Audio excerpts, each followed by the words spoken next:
Well guys, this is part 2 of our two-part series on Introduction to Kinematics, where we're talking about position, velocity and acceleration.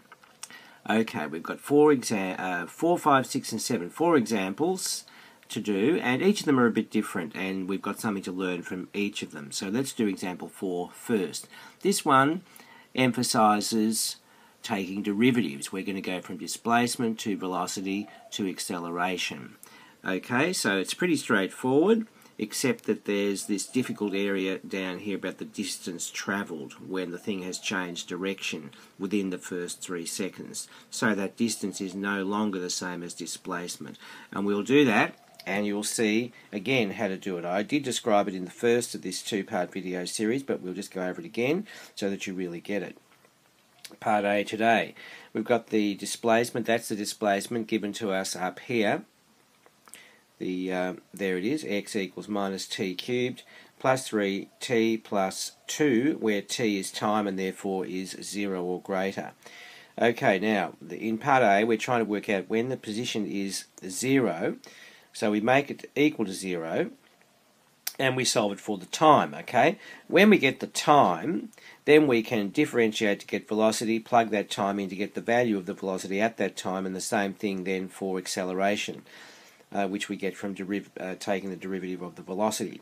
Okay, if we solve that, that looks nasty because it's a cubic. We'll have to guess and check to find when t, the value of t for which that equation equals 0. Now, I think I did work that out. Yes, it was pretty easy in the end. T worked out to be 2. You can see that 2 cubed is 8, 8 minus 6 is 2, and 2 minus 2 gets you 0, doesn't it? So t minus 2 is a factor, and we get that, and that there is a perfect square. Are you aware? So, of course, it won't amount to anything because that would get us t plus 1 all squared, which would get us t equals minus 1, which can't happen because time can't be negative. On planet Earth, at least, it can't. So, therefore, it looks like t is 2. T is 2 is our candidate, okay? Now, let's go with that now, and we'll plug that value into, wait a minute, we need to take the derivative, don't we, for the velocity, and then plug that value into there. That's better. And it looks like it's minus 9 meters per second, or 9 meters per second going to the left. Isn't that right? Now, here comes your acceleration. Now, I've taken the derivative of this function here to get the acceleration, the derivative of the velocity to get the acceleration, and there it is. If we plug in the value of t as 2, we'll get that, which is minus 12 meters per second per second. That means the velocity is changing by 12 meters per second every second. That's why you say meters per second per second. It does sound like you've got a speech impediment, but no, that's what it is, okay? Now, that's part A done, isn't it? Alright, so now part B, we start with the velocity now, and we make that equal to 0, and we're going to work out the position and the acceleration at whatever time comes out of this. When the velocity is 0, it looks like t is 1. Now, the position when t is 1 is that, plus 4 meters, and the acceleration when t is 1 is going to be that. Okay, that's alright, isn't it? Very excellent. Now what about part C? When the acceleration is 0. Okay, well that's alright. We've got that for acceleration, haven't we? Now we'll set that equal to 0. Well, that's going to be t equals 0, isn't it? Okay, so we plug t equals 0 into the expressions for displacement and velocity now, and we work out what they are at t equals 0 when the acceleration is 0. Okay, that's the position. That's plus 2 meters, or 2 meters to the right of the origin, and the velocity when t is 0 is going to be plus 3 meters per second. Alright, okay, now we've done part A, B and C. We've started with position, taken the derivative to get velocity, and then we took the derivative in part C again of velocity to get acceleration, and we've solved it for what they asked us to do. Now, the distance travelled in the first 3 seconds. This is where you've got to be careful, okay? When they ask you those kind of questions, you can bet your bottom dollar that the thing is going to be changing direction in the first 3 seconds, so you can't use displacement because it does not give you the distance. Okay, now, This is the expression here. This is velocity. This is a quadratic. It's an upside down quadratic, and we're actually looking at the right hand side of this quadratic when t is greater than or equal to 0. Now you see, look at this. See, the velocity was 0 when t was 1, but prior to that the velocity is positive. In other words, it's going to the right, and after t is 1 it's negative. That means that the particle is moving to the left. So therefore we've got to take the two parts of the journey separately, the part above the t-axis and the part below the t-axis, as it were, and work out the displacements for each of those, strip off the plus or the minus, not worrying about which direction it's going in, and just work out the distances for each of those parts of the journey. That's where the velocity is positive, that's where the velocity is negative, yes? Now, okay, when t was 0, x was plus 2. When t was 1, that works out to be 4. And when t is 3, x works out to be minus 16. Now, we'll work those out in turn. That one there gets you a 2 metre distance, right? Actually moving in the positive direction, but we don't care about that. This one here is 20 metres moving in the negative direction, but we don't care about the direction, it's just 20 metres. So the total distance travelled is 2 plus 20, or 22 metres. Okay. See, that would be very different from the displacement. Okay, very, very different. So you have to, as I say, work out what's going on and treat the two directions separately and work out their displacements and then add them up to get the total distance. Okay, that's it. Now, we're going to have a look at a different question now. This one is a vertical motion question, so this is worth doing as well. These are a little bit different because you've got to define which way you make positive, okay? It's not implicit in the question. So this is worth doing so you can learn something from this. We've got a cricket ball projected vertically upwards, experiencing a gravitational acceleration of 9.8 metres per second. If the initial speed of the cricket ball is 25 metres per second, find all those things. Okay, now let's just concentrate on A. Its speed after 2 seconds. All right, now the very first thing that you've got to do is work out which way you would like to call positive, up or down. I always do up, actually. Up is positive for me, and therefore, as long as it doesn't matter if you choose down is positive or up is positive, as long as you are consistent with that choice in the way you then follow through with the question, it will all come out correct in the end in terms of your frame of reference, okay? So don't get worried about that. I'm choosing up as positive now.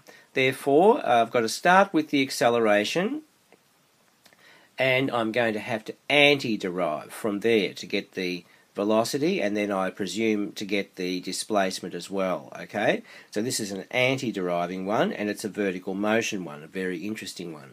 So now, we've got the acceleration. Now you'll notice I called that minus 9.8 because the acceleration is towards the centre of the Earth, okay? And that's down in my frame of reference. Now let me anti-derive that, and I get that, okay? And now I've got to work out the constant of integration, which I do by substituting in my boundary conditions. We know that at time was 0, the velocity was in my frame of reference plus 25 metres per second. We plug that in, and what happens? We get C is 25. Okay, very good. Now, there's our equation for velocity. Now, meanwhile, back at the ranch, in part A, we're trying to work out the speed. Now, the speed, we can work out the velocity first by plugging t as 2 in there, and we will get that. Now, the speed is just the magnitude of the velocity, so it's neither plus nor minus. It's just basically 5.4. Don't call it plus 5.4. You will get a big red cross through your answer, which you don't want, do you? No, so just do the magnitude of the velocity for the speed. All right, now, that's part A. Now let's do part B, the height. Okay, looks like we've got an anti-diff again now. So why don't we do that? That's our velocity from before, and now we're going to anti-diff that to get the displacement, right? Or the position, if you like.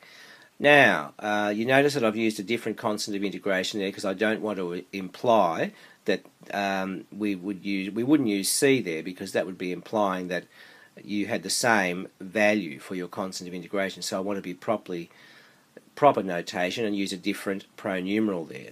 Now, we better put in our boundary conditions, which would mean that when x was 0, when t was 0, right? That's the point of lift-off for our cricket ball, okay? Plug that in, and it will get d as 0. Okay, that's fine. So therefore, there's our equation, therefore the position or displacement, if you like. Now, what are we supposed to do with this now?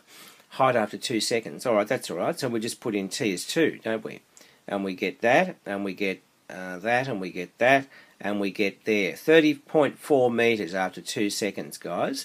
And it looks like at that stage it's still doing 5.4 metres per second, but of course that's going down, down, down, down, down, because the acceleration is pulling it towards the centre of the Earth, inevitably, inexorably towards the centre of the Earth. So now, that's done. Alright, so now, part C, the greatest height. Well, now, how do you think you would do that? Well, I think the greatest height happens when v is 0.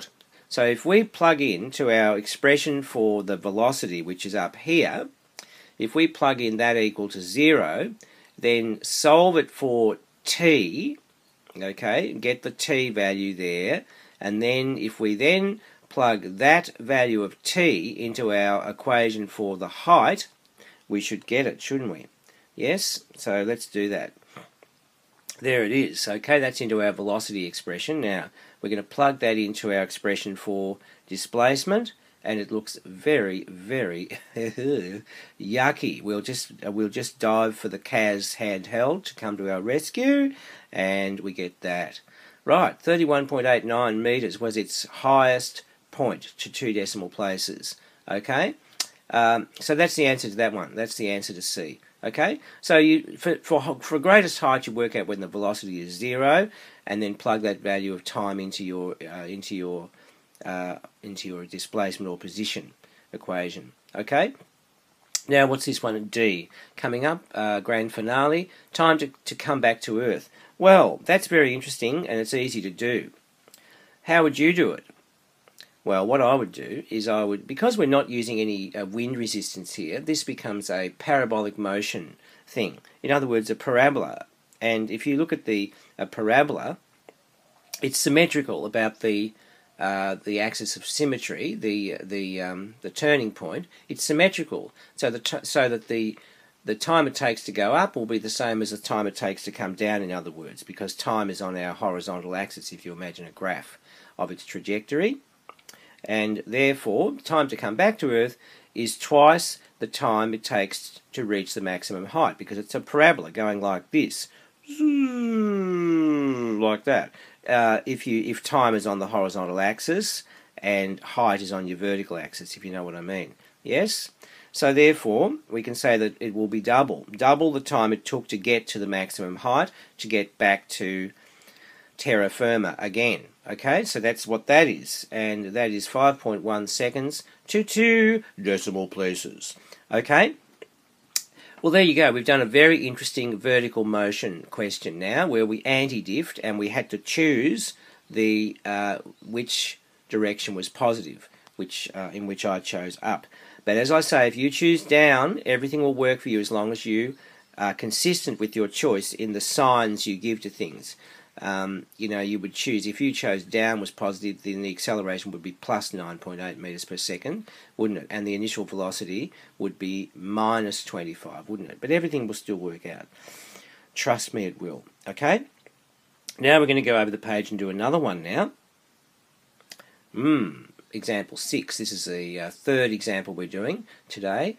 A particle moving in a straight line has an acceleration this time. It's a trig one. It's got an acceleration, and what have we got to do? Work out the position. Well, there's just To do that, we've got to anti-diff twice. We've got to go for the first antiderivative will give us the velocity, and the second antiderivative will give us the position. And we use the boundary conditions at each step to work out what the constants of integration are. So this is fairly straightforward, another anti-diff one, okay? Right, start there and anti-diff the first time. We get that, don't we? Yes, and now we've got to work out our constant of integration. So dy dt is apparently, yes, that was the velocity, the vertical velocity is 3 when t is 0. So that gets us that, doesn't it? Yes, so therefore it looks to me like c equals 3. That's 0, see? So therefore c is 3, so therefore there is our expression for the velocity, the vertical velocity. Well, is it vertical or isn't it? I thought it was because this is y, you know? So that's why I'm sort of thinking it's vertical. Okay, that's got that one done. Now we better anti-diff again now. Yes, after that's what you get after anti-diffing again. You note you've got this chain rule thing happening here. That's what's creating these 1 over pi's here. And of course the anti-diff of sine is minus cos. So we get that now. Different constant of integration, as you can see. Now we better put our boundary conditions in. And what are we going to get? It looks like we're going to get that. Very interesting. And this, of course, does not equal, this expression here does not equal 0, this term. So we will get a lot.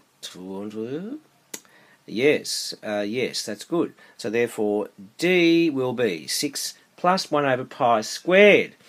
Very unusual d for me and you, for you and me. Therefore, we get that. That looks like our answer.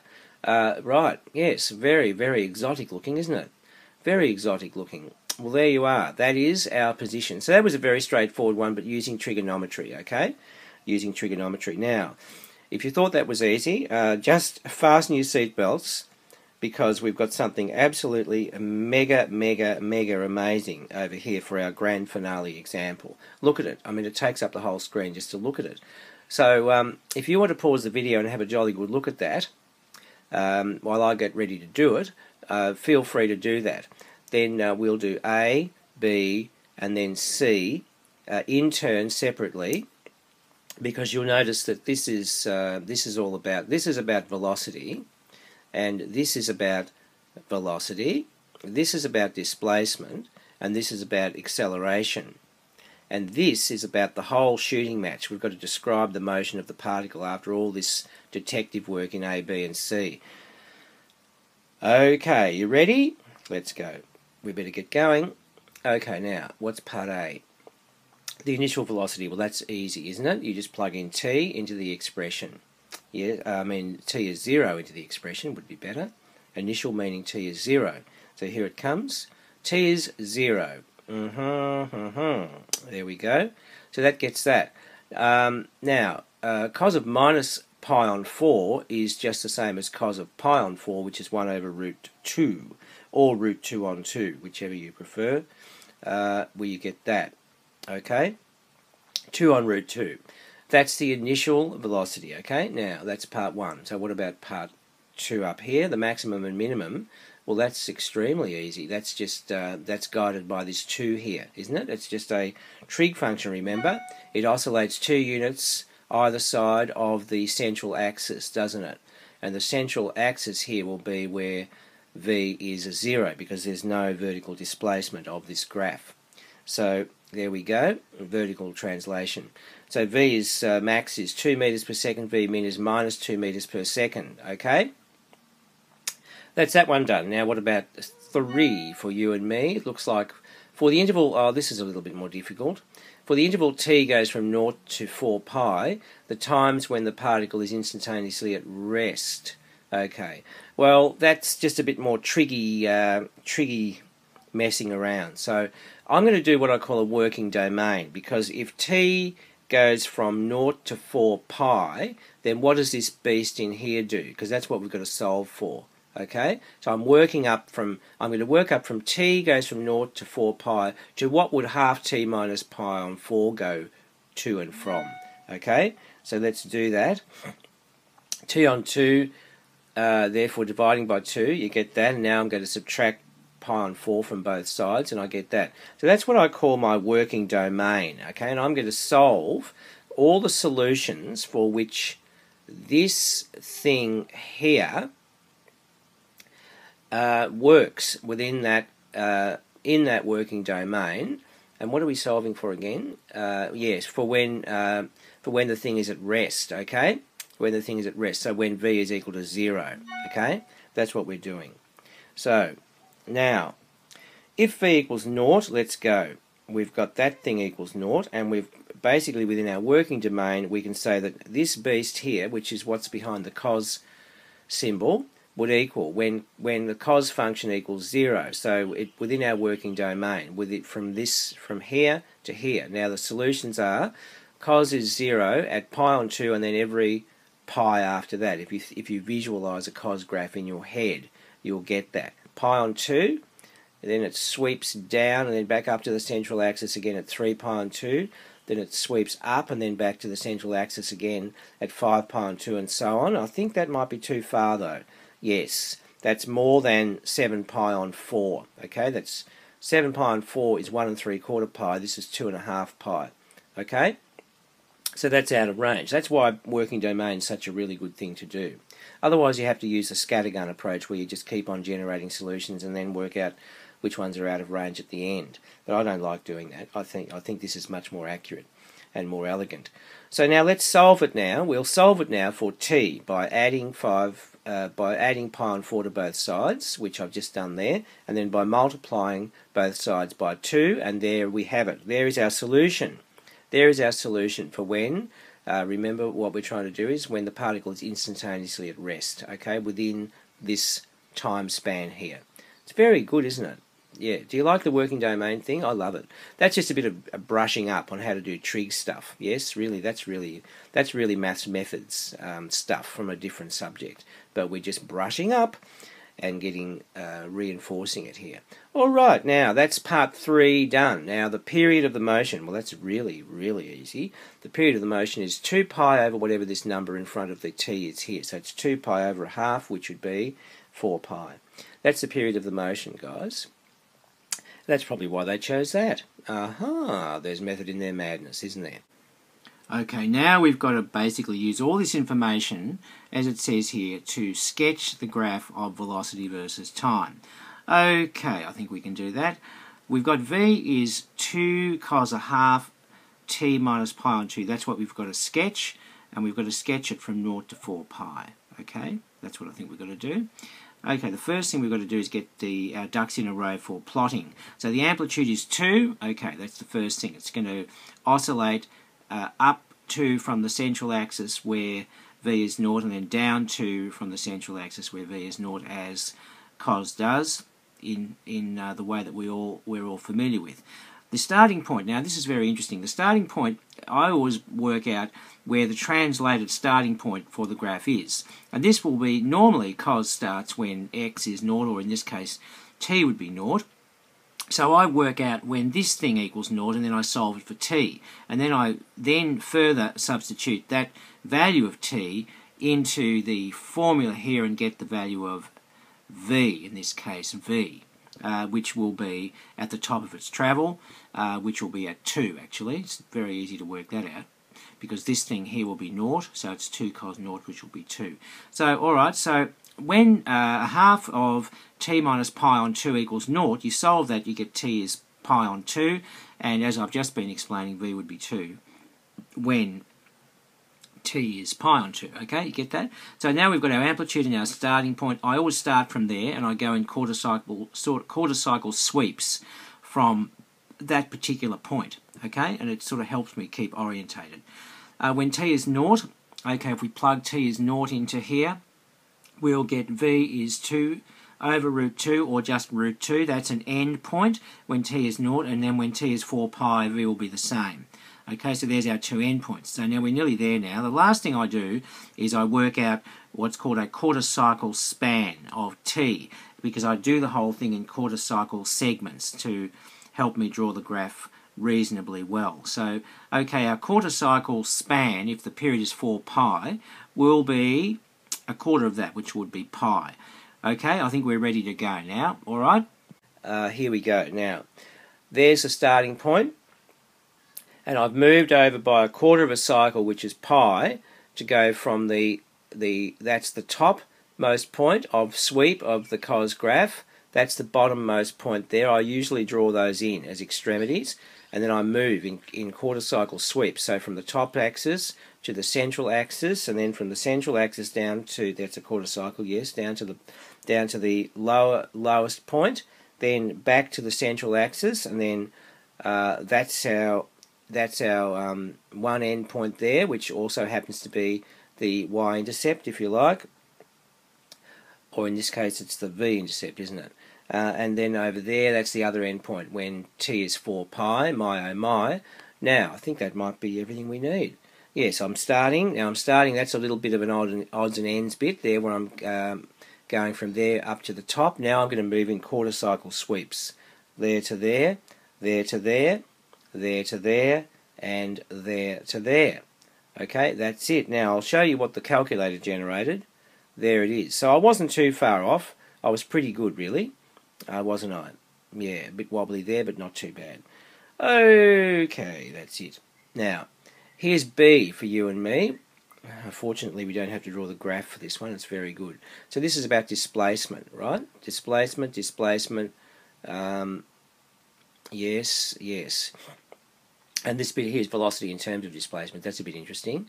Now, we'll just anti-diff this thing now to get displacement. There it is. Now, that's anti-diff. There it is. And what do you get? You get that when you clean it up a bit. Now we've got to work out the constant of integration. So we plug that in. And it looks like we get that. And that. And it looks like C is 0, doesn't it, to me? Yes, C is 0. Well done. Now, therefore that's our expression. Okay, that's our expression for the particle's displacement at time t. Very good. Now the maximum, part 2, the maximum and minimum, that's just going to be 4 and minus 4. No problem. No problem. That's easy, isn't it? Thank goodness. Part 3, when the particle first passes through the origin. Now that means the origin means when x equals 0. X equals 0, okay? So, yes, that's right. So we're going to make that equal to 0, and we're going to solve it for t. And we're looking for the first occasion, when it first passes through the origin, right? So let's do that, and we get solving it. Now we're going to get t is pi on 2. So that's the first occasion. At pi on 2 seconds, it first passes through the origin. Okay. Now this number 4 is very interesting. This is we're tying together the velocity in terms of the displacement now, getting rid of time. Now, how do we do that? Well, with trigonometry, it's a very, very neat trick. If you've got sines and coses, which we have, there's V, right? Now we're going to make cos the subject of that, right? And don't ask me why yet. I'll show you in a minute. It's mind-boggling. Now there's displacement, so we'll make sine the subject of that. We get that. Now, what I call the fundamental bread and butter theorem of trigonometry is that sine squared plus cos squared, as long as the angle is the same, sine squared something plus cos squared the same thing, same angle squared, equals 1. So, okay, we're going to make use of that theorem there, see? Cos squared of this thing plus sine squared the same thing equals 1, and we're just going to substitute back. That's what cos is, that's what sine is, and therefore you can get V in terms of x very ingeniously and eliminate time, which is what we're required to do. So we'll go, look, isn't that great? Over the screen we go, we get that. Now we're going to make V the subject, because that's what we're supposed to do. Multiply both sides by 4 and then take the square root of both sides, and we get that. And of course that's the answer, with the proviso that if x got more than 4, we'd be in a lot of trouble here, because we get negative under the square root sign, which we can't do. So x has to go. The extremities of the displacement are minus 4 and plus 4, guys. Okay? That's what it's doing. It's oscillating between minus 4 and plus 4. Okay? There it goes. Alright, so now, that's that. Now here's part C, and then part D is where we have to describe the whole motion of the thing. So alright, now we're going to do acceleration, alright? Right, so we had velocity was that. That's a given. Now we're going to differentiate that now to get acceleration. There's the acceleration. Okay, that's our answer for part 1. Maximum and minimum from part 2 would be plus and minus 1. Yes, that's it. That's the answer to that one. That's nice and easy. Now we've got to do, in part 3, the acceleration in terms of displacement. Very interesting. Now that's the same procedure, except in this case it'll be a lot easier because we had displacement. We got from earlier, we had the displacement was equal to that thing, right? Yes? Now, look at this. Because the acceleration is also a sine function, so the acceleration is actually just a multiple of the displacement, except it's negative. That's very interesting too, because the acceleration always opposes whatever the displacement is. It's pulling this particle the other way. So even though this particle is oscillating backwards in a trigonometric way, in a sinusoidal way, from -4 to +4, the acceleration is always pulling it away against wherever it's going. Yes, it reminds me of a spring, like something is oscillating about x equals 0, and wherever it goes, its motion is being opposed. Its motion is being opposed. That's what I think this thing basically probably is. Not. I don't mean a spring vertical, acted upon by gravity. I just mean something maybe moving in a horizontal plane, so that the acceleration acting on it is always opposing its motion laterally. You know, yeah, laterally in an x sense. You know, from left to right. Anyway, that's just a little aside. That's what I think's going on here, guys. For now. Yeah, we've done that now. Acceleration in terms of velocity. Okay, now we've got to do the old trigonometric trick now. That was given to us before. That was v, and of course we're going to make cos the subject like we did before. Okay, like we did before, using that theorem of trigonometry. So therefore a is that. Therefore, making sine the subject of that. Now we're going to use cos squared of this plus sine squared of this equals 1. Okay, and that's where we're going to get a in terms of v. Okay, yes, yes, yes. And what can we say therefore that? Can't we? Yes, and therefore that happens. Now taking the square root of both sides, we get that, with the proviso that of course if v got more than 2, then this would be very, very lots and lots of trouble here, mathematically impossible. So v is oscillating between -2 and +2. Okay, it's very interesting, isn't it? So and of course v will be different from x because when x is 4, about to change position, for example, v will be 0. And when x is 0, at the central position of its motion, v is going to be either +2 or -2, depending on which way it's going, backwards or forwards. It's fascinating, isn't it? Fascinating stuff. So, alright, now, where are we, guys? This is so long, I'm getting a bit, my head's starting to melt down here. Oh, this is the last bit. Okay, the information, you've got to use the information from A, B and C to describe the motion of the particle. Well, I think this is what's called simple harmonic motion, where you've got something oscillating laterally, with the origin as its central point, oscillating backwards and forwards, by 4 centimeters. That's what I think's going on. Let's see how I described it. The particle oscillates about the origin. The extremities are -4 and +4 meters. The particle is initially 2.2 meters to the left and of the origin, moving to the right at √2 meters per second. All of this comes out of the analysis that we've done. So there you go. The particle is at rest at the maximum and minimum displacements, which were +4 and -4, respectively, in meters, before changing direction. Yes, when x is 0, that's interesting. That's the maximum speed, or well, wait a minute. v is plus or minus 2 meters per second, and the maximum speed is just 2, right? The maximum speed doesn't have a plus or minus. They are the velocities. The maximum speed is 2. When x is at its central position of oscillation, okay? So that's when it gets up maximum head of speed there, when x is 0, okay? And it's kind of overshooting, going over to the other place, yes? Like that, you know? I think that's simple harmonic motion. Now, A is minus a quarter x and reaches its maximum and minimum value. Yes, always opposing x, you see, when x is minus or plus 4 metres respectively, and O is at the origin. I think that might be it. Guys. It was a big question, wasn't it? Yes, few for me and you, that's right. So, 4 very interesting questions. Example 7 was the knottiest. We did some vertical motion, we did some differentiation, and we did some integration in the land of kinematics, okay? And we did, again, we emphasised that knotty problem where they ask you for the distance travelled when the direction has changed within the time interval under consideration, so that the distance is then different from the displacement. Alright, I'm getting out of here. Have a wonderful day. Thanks for coming. Hope you got something out of it, and we'll see you next time.